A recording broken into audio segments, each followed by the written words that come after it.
tresnaku marang sliramu deh. Tapi waktu aku mboten ngrestoni Mas. Wah iya apa-apa wis. Otak kurang gede apa piye? Gede.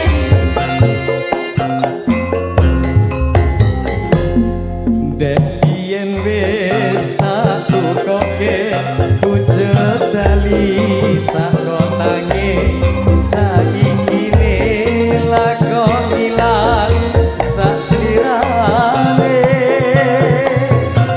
lunga menyang ngendi tanpa pamit ra ngabari apa kowe lali karo aku iki senajan regane 6.000 kowe wujud katresnanku jare kowe melu aku lakon mlayu apa kurang larang pungkasane kowe ilang ning endi aku goleki tali kotang Iki lho Mas Aris. Ndi to? Wah iya. Rungokno. Iya iya iya.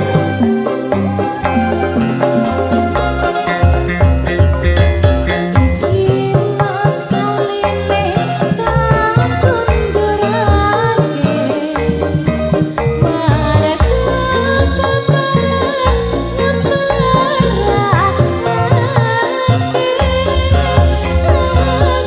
aku dijajuke malah karo priya siji wis cukup semene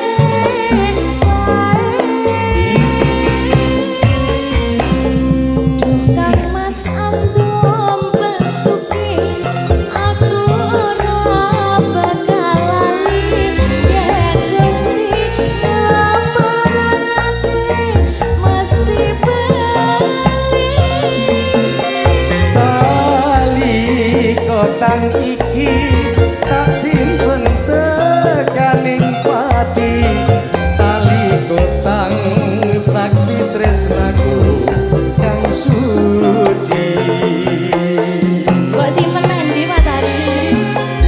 Nang kamar. Gawe pasangan. simpati music Martinasi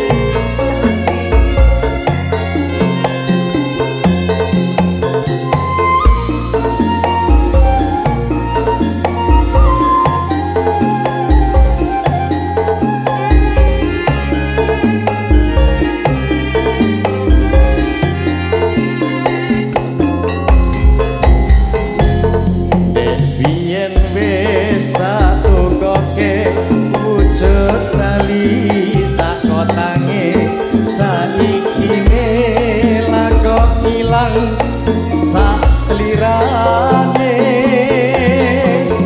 lunga menyang ngendi tanpa pamit ra ngabari apa kowe lali karo aku iki senajan regane 6.000 kowe wujud katresnanku jare putri melu aku lakon mlayu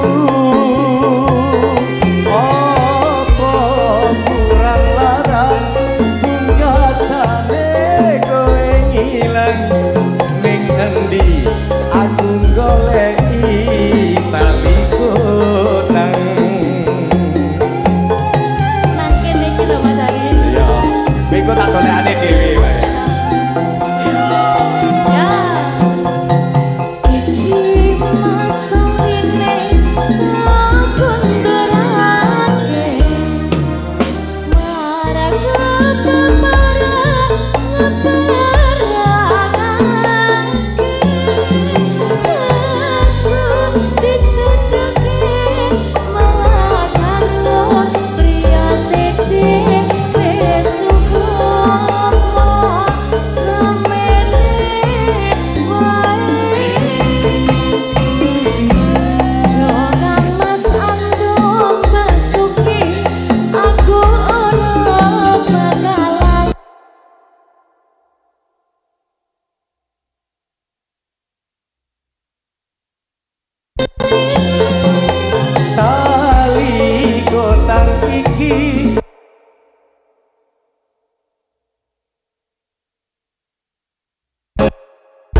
tresnaku kang suci talikotan saksi tresnaku kang suci.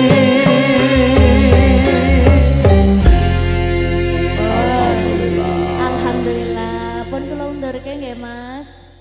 Endi ora